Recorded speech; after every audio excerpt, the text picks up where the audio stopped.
আজকে আমরা শিখব কোনো কাজ করতে সক্ষম এই ধরনের কথা ইংলিশে কিভাবে বলা যায়। যেমন খেয়াল করেন, আমি লিখেছি আমি রান্না করতে সক্ষম।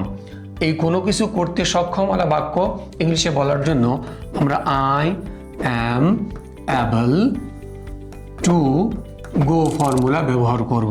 তার মানে I am able to go, আমি যেতে সক্ষম। এখন এইখানে আমি কি করব, আই অ্যাম অ্যাবল টু কি বলছি, রান্না করতে, তাহলে লিখব cook. I am able to cook.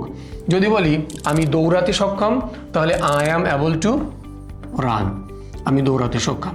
যদি বলি আমি সাহায্য করতে সক্ষম, তাহলে কি বলবো, HELP হেল্প, আমি সাহায্য করতে সক্ষম। তার মানে আপনি যে কাজে সক্ষম সেই কথা বর্ণনা করার জন্য আপনাকে I am able to cook বা গো এই ফর্মুলা ব্যবহার করলেই হবে।